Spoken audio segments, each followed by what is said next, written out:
But we are off the turf today everywhere around here. We took a tremendous amount of rain overnight and this morning, so we're on a sloppy track to begin. This track tends to dry out relatively quickly. We'll see if it stays sloppy all day. We're an hour to post. And, Rick, we lost the 3 turf races today. They'll be contested on the main track. Still some interesting handicapping challenges today. I handicapped this morning because of uncertainty in the weather like I did last year. It's not last week, I mean. It's not my normal method, but it worked for me last week. And I'm thinking that maybe it was the pressure of doing it in the morning, but it seemed like there were some wide-open races today. Yeah, I think there are wide-open races, and then you got to go back and look and see the horses you selected, how do they handle a wet track. At least I have to, since my picks were made last week. The turf races, now that we're off the turf, that's a total reshuffle there. And but I didn't see any standouts today, which is good for the betting public. There's one horse later on that I think is, my most confident pick. I think it's Carbon Striker later on, but we'll see. I see that you're not picking Carbon Striker, are you? I don't remember picking Carbon Striker. So we'll see. Yeah. I'm not as confident if you don't like the horse as well. First race, $20,000 claiming non-winners of 3. They're going 7/8 of a mile.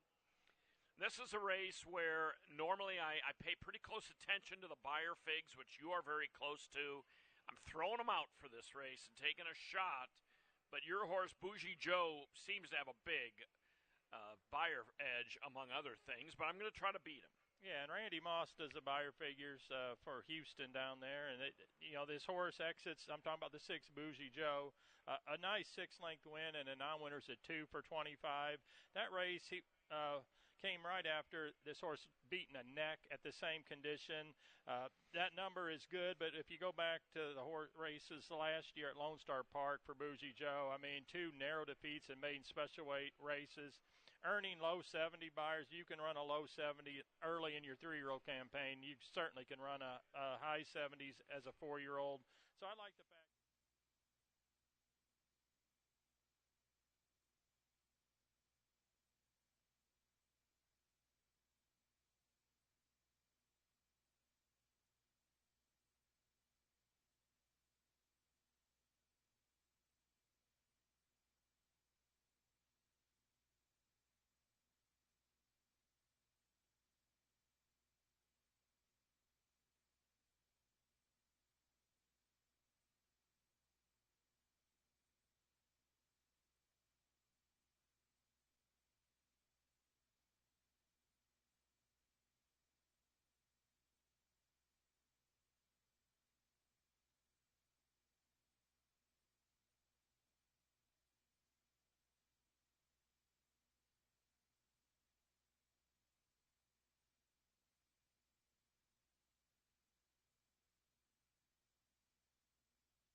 Though I don't know that, Jim. But I'm not familiar with Major Big Time either. I don't either, but I wonder how many Colorado breds have won at Lone Star Park. I just don't recall seeing outside one. of quarter horses, I don't know. Yeah, quarter horses, occasionally, yes. Yes. Thoroughbreds, I don't know. But this guy, this horse. Oh, he fits here. You can come up with some excuses for the races that, he was at Zia and Remington since there, because he was pitched in some pretty tough company. Yeah. I see we have the PA back, so just in case you didn't hear us, Rick, I think, got all the way through his picks with Bougie Joe. I like, in a little bit of a reach, the 3 Lucy's Major Miracle, the Colorado bred who has been, I think he's at a good level here. Yeah, I picked Sean Davis all time. Last week I picked him like every opportunity I had, so it's your turn. Exactly. And he'll win a lot of races. He's a good guy. Yeah, he's a good guy to bet on. Yes, for sure. On we go to the second. Optional claimer, you can be in for $10,000 here, which a couple of them are, or you could have started for a claiming tag of $62.50 or less in 23 or 24. Field of 6 going in this one at 1 mile. Yeah, the 3 horses really look good in here. The one, Prince Rama, this horse may have won too many in a row for your liking, but yeah, I think so. I know how trying you to are beat with that angle. But well, the horse I like is on a winning streak as well, just not as long as the Prince. Yeah, the Prince has been dominating in 4 consecutive races, all at Houston, but his one race at Lone Star was a really nice win last May.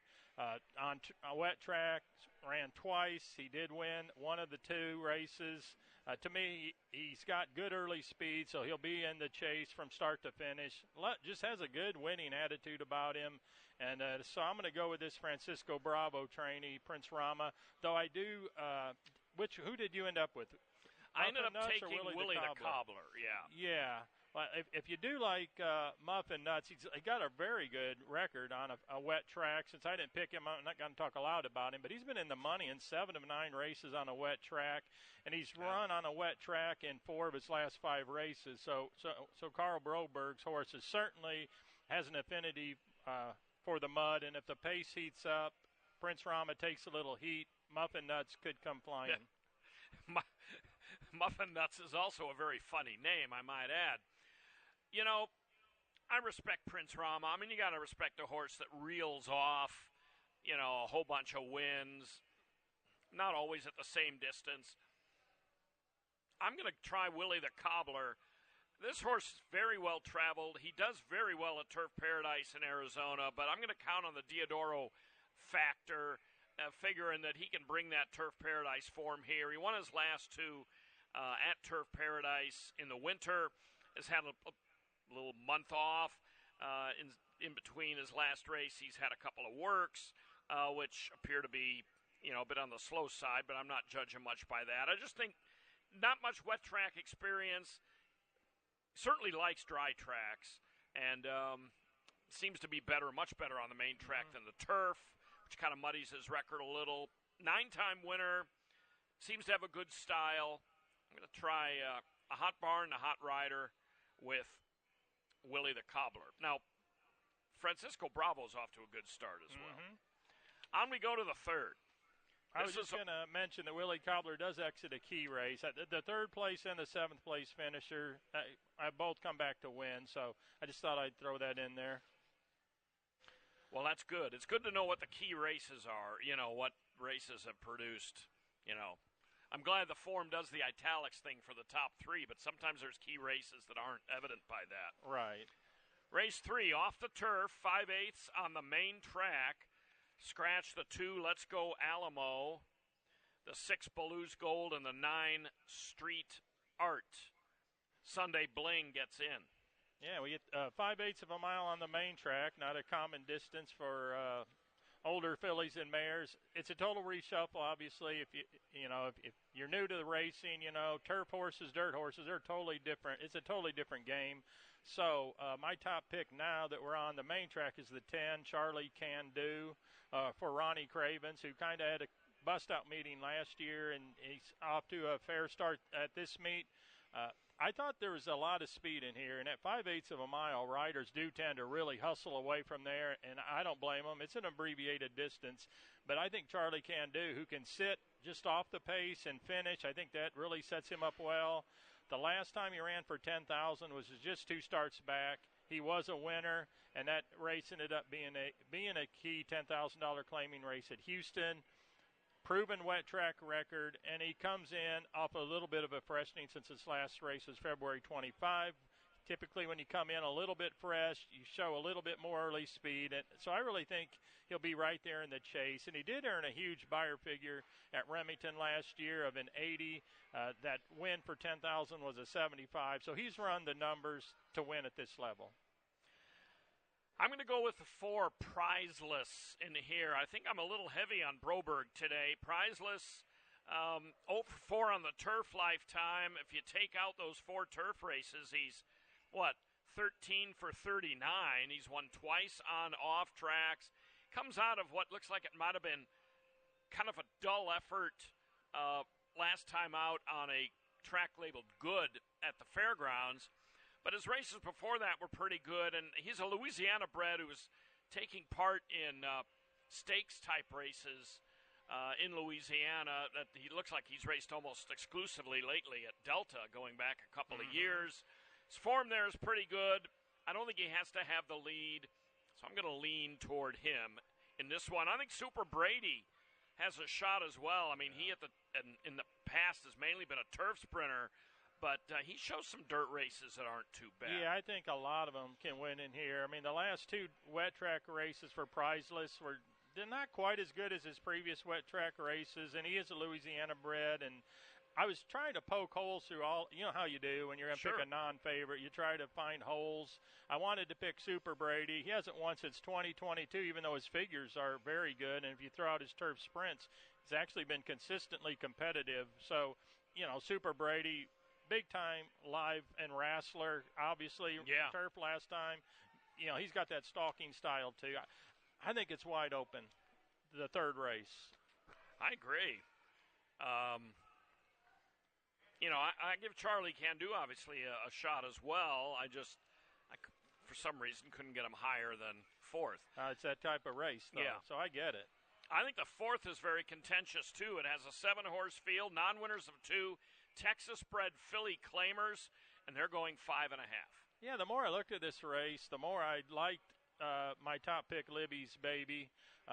Came off the bench in February, had not raced since her 3-year-old campaign, caught a muddy track, finished second in her first start of the season. The winner, Soaring Lady, has actually won 4 consecutive races. So finishing second she has not been beat in 2024, Soaring Lady. So that, to me, was a really strong credential on a wet track.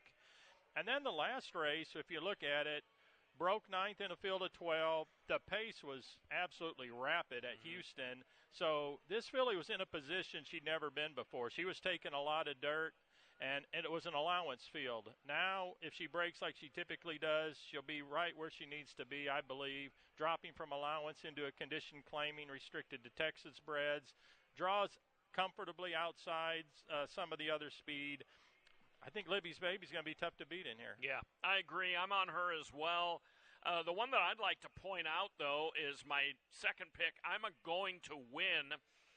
This horse is a 3/4 sister to a horse from a few years ago named I'm a Bling, IMMA Bling, who was for a while like on the top 10 list all time of Texas breds for earnings. He made $354,000. He won 10 races. He even went over to Hot Springs and some other places and ran an open company. When I first started here in 2016, he was a really good sprinter, and he could at least try horses like Super Mason and some of those other really good Texas breds of a few years ago. So I'm going to win on the wet track for the first time. Maybe.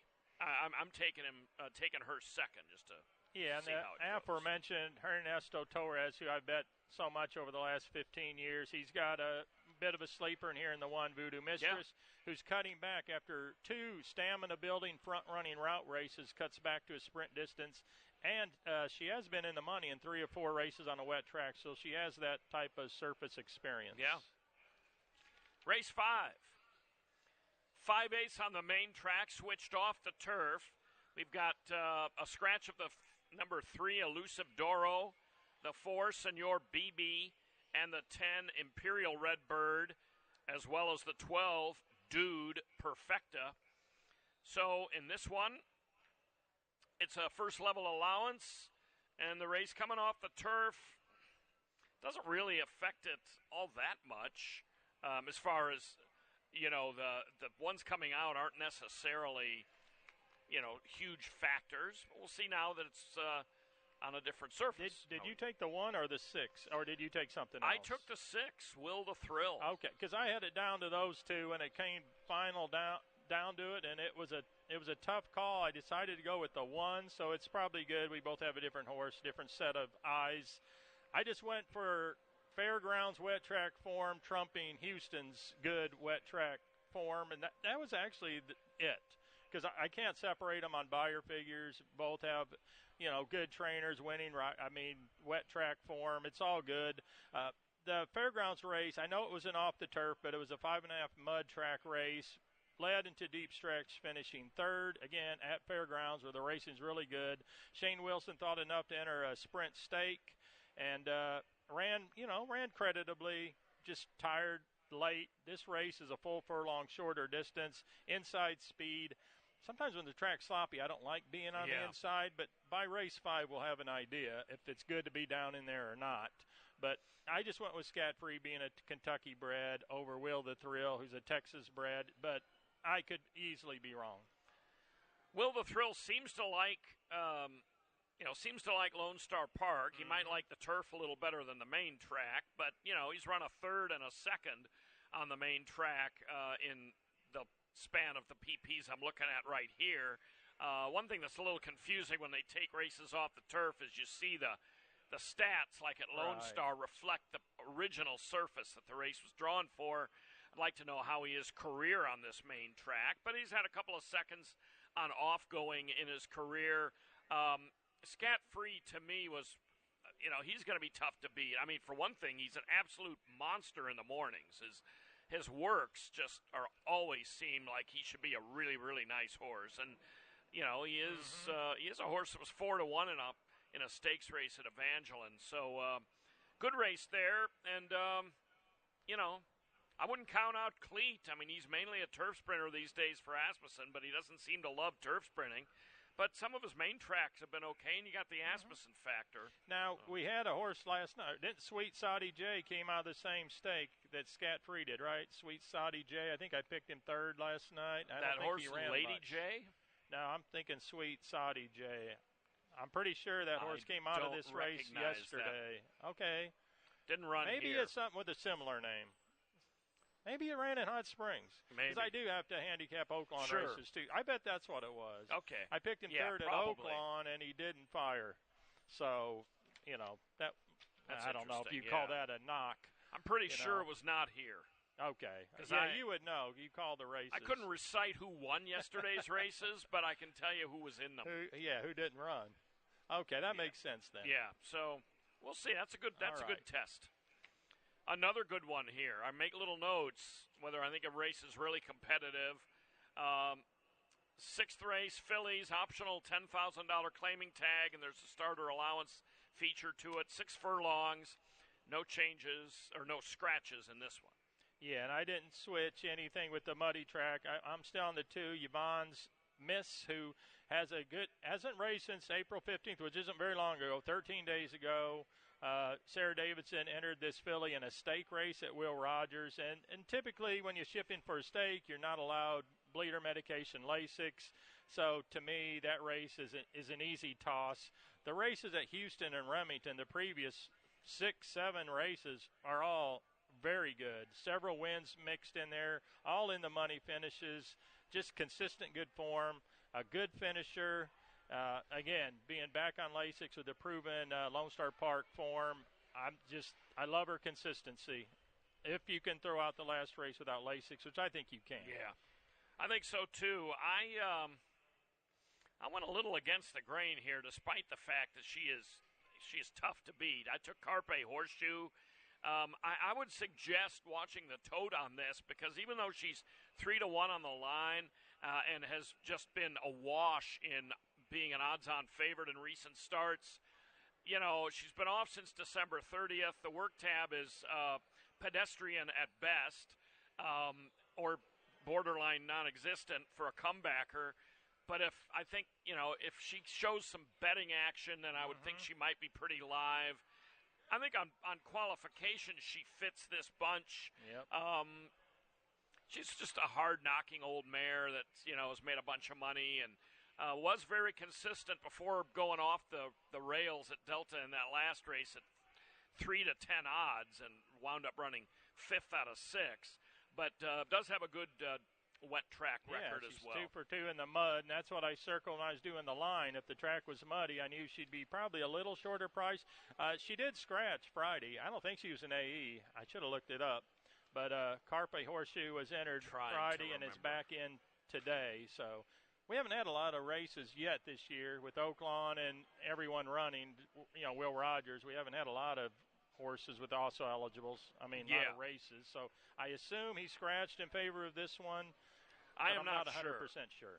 I don't remember exactly myself. I do know that she did scratch. Mm-hmm. So we'll see how that fares. But the more I look at Yvonne's Miss, I don't know. I could easily throw out the Wilma Mankiller stakes race last time. But her race at Remington in the mud, she made up a ton of ground in the stretch in that one race in the mud. So I'm assuming the mud form's going to be fine. She just got too far out of it. On to the 7th. 1 mile on the main track, switched off the turf, scratched the 2 Colors of the Wind, the 3 Lady Jeopardy, and the 8 Nomas Tequila. Interestingly, things could change, but I'm a Lucky Charm, who looks to me like a straight turf mare, and is a half-sister to the scratched Nomas Tequila, is still in this one, but I don't really give her much chance at all. This is an interesting test as well. I'm curious to see. Oh, you went with Miss Code West. I saw this as a 2-horse choice after the surface switch, and I went with Stoic Luna, and you went with Miss Code West. I think the main question with her is just, is she going to be able to beat Olders? I think beating her Elders is going to be the issue. Yeah, I think she could probably handle the Open Company. She's fared okay twice against Open Company, but she has done a lot of her winning in restricted or state-bred races. Yeah, she's never run against older fillies and mares before, we'll see. So that'll be a good She's test really for good. her. She was kind of a wise guy pick for me on turf since she's never been on turf, and there were a lot of older horses in here with really good turf form. I thought she'd be overlooked being a 3-year-old trying a new surface. I'm going to stick with her, though. She's done nothing wrong. She wins a trapeze over a muddy track at Remington as a 2-year-old, really a dominating performance. They thought enough to run in the Silver Bullet Day at Fairgrounds, and she was not disgraced whatsoever. She just weakened in the final furlong to be 4th best. Came back at Houston, easily wins Texas Bred Stake around 2 turns. This is the big test. We'll see today, but on paper, she's got good speed. She likes a wet track. I'm going to give her a chance. I hope she's a square price is what I hope. Yeah, it's going to be curious to see now that, we're on a completely different surface from the morning line. You can kind of toss here. I went with Stoic Luna. She's a Michael Hewitt to Carl Broberg. We had one of those maybe yesterday. And I think Broberg won with the horse. But nonetheless, the last race on February 17th was not much. 7 to 5 odds, lagged back and off the pace and wound up checking in last, 4 wide both turns, but has had some time off. Broberg does well when he gets him in the barn. If you look back to when this horse was out on the West Coast, liked both the turf and the dirt, put up some high numbers at Pleasanton, which is a fairgrounds track with a dirt track, put up some high buyers. I didn't realize they put up such high buyers on the fair circuit out there in California. But I like her style as well, and she's fast enough to lay a little bit. She doesn't have to drop totally out of it, but, isn't going to be right up on the engine. Oh, I'm going to take her. I think she can get a good trip. Yeah, I do too. And how about Jubella's sloppy track race at Oaklawn 2-back? That was I've got very her impressive. third. Wins by 88 buyer, wins by 7 1/4. Yeah, that was a very impressive race, and that was in a sloppy track, which is what we're going to have today. I know she bounced off that effort in March, but nevertheless, it's Diodoro, and this mare does like a wet track, so I could easily see her winning the race as well. I put more of a toss-up. I wrote toss-up up here in the mud. I just feel like there's still enough contention to I'd have to spread out if I was betting multi-race wagers. Yeah, I circled the Oaklawn races because last year Jubella got real good at Oaklawn. She ran 3 nice races in a row. Yeah, maybe she's an Oaklawn horse for course. Could be. I mean, it's possible. That's a good track to be a horse for course. You can make a lot of money there. That's for sure. 8th race, Texas Breds. 3/4 of a mile. Take out the 5 quarterback DAC. That leaves a field of 6. Optional claiming, non-winners of 2 other than event here, and they're going 3/4 of a mile. Yeah, I picked Bobby Brinkler. There's things not to like. Winless this year, went winless in 2023, though, was in the money on a somewhat regular basis. What I like about him is he's always liked Lone Star Park. He's competed in a couple Texas bred stake races this winter and spring and raced competitively, didn't win, but again, a couple really nice stakes performances. Was claimed last time out by J.R. Caldwell. If you look at the stats, he wins with practically 20% of his first back claims, and he's also profitable. So you bet on every one of the horses he claims when they run back, you'd have money in your pocket. So I'm taking Bobby Brinkley, who, again, started his career like he was going to be, pretty good. Yeah, it was a $62,500 claim early in his career by Chad and Josh, the ownership outfit, and was with Lucarelli and then with Asmussen. Rodney is kind of a sucker for this horse and took him the other night, and I think he's put the horse in his permanent doghouse as far as picking to win again because he, Bobby is as hard knocker as he is, doesn't win a whole lot, as you alluded to. I'm going with the George Bryant Exacta in here. I feel relatively confident about Carbon Striker. He came off a layoff. First start of the year was March 9th at Houston in a race that featured a Next Out Stakes winner and Josh's Dream, who won a stakes event on their Texas bred stakes, multiple stakes night. Ran a pretty good race in that tough race at 15-1. Last year his form was pretty good. Loves Lone Star Park, at least when it's dry. Can handle a wet track. I just think this guy is tough to beat, likes the surface. Has enough speed to be competitive, just in case it is sort of a speed-favoring surface today. And bling, bling, bling. I think this horse moves up a little on the off track. He's very, very fast. He was claimed from Asmussen back in February. George Bryant's had a little time to work with him, and I'm going to take a little shot on him in case the inside is good. He's got speed inside, and he picks up Cabrera. Yeah, that's interesting that he picked up Cabrera. Now he did have Stuart Elliott before, so it's not like he's had riders that didn't know what they were doing. But I'm going to go with the George Bryant Exacta and see what happens. We had the old angle Y2 when one will do working with Caldwell too. He keeps Bobby Brinkley in. Quarterback DAC goes out.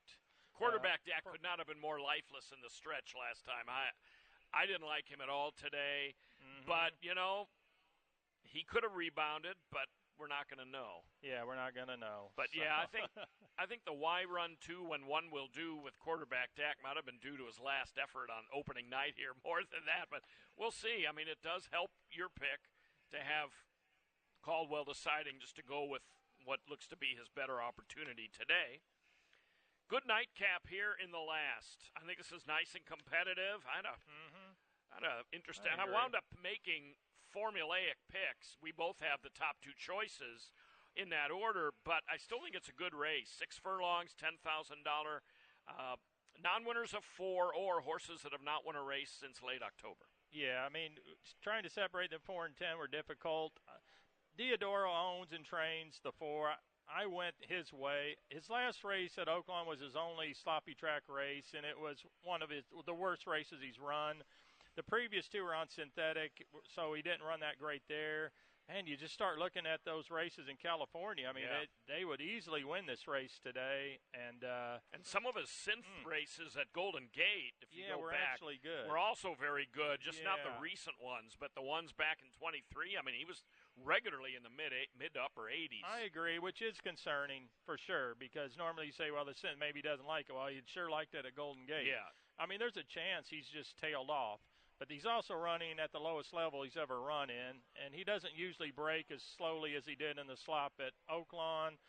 Good works at LAD. I mean, 2 of 12, 2 of 19, 4 of 26. I assume we're going to see a much better effort, but he's going to have to run because Yankee Indian runs his race every single time they bring him over, except the 2 races he wasn't on Lasix. Every other race, he's been super good. Yeah, and those Oklahoma-bred sprint stakes, they get some pretty fast horses in there, and so it's easy between the Lasix and the competition to overlook those. So good test between those two. DeSoto's War is intriguing. There's hardly a track, except on the far East Coast, that DeSoto's War is not raced at. He seems to be able to handle just about any track. I think DeSoto's War is one that might be worth a look. And with the Broberg factor, you never really know. He's over 2 on the wet track, but he comes off, a halfway decent effort at Oaklawn, and the race before that at Fairgrounds was pretty good. So I threw him in for 3rd. He was bred by Mary Lou Whitney Stables. That sounds like a horse that should be running at Saratoga. Yeah, it does. But, I think American Code's could be really flying late. I'm interested. Tristan Ashford brings really good stats in here into Lone Star Park this year. I assume Ray is maybe dad or husband. I would think father, but I'm not 100% sure. I got to look that up though because I need to know that. And the presence of Cabrera. I mean, I just feel like if the pace gets a little hot, American Code, who is a wet track winner, could be very interesting. But I'll be curious to see how this barn does here at Lone Star. Yeah, only had 1 start so far this meet and ran 3rd. All right. Well, we're a minute or so behind. 28 minutes to post for the first. Once again, we're sloppy off the turf. Rick, we'll see you again on Saturday. Racing resumes on Friday coming up. Kentucky Derby Day coming up on Saturday. Awesome. We'll have another big day here then. But looking forward to today's action, and good luck. Thank you. Thanks for looking in. Enjoy your Sunday and the extreme racing coming up here between races.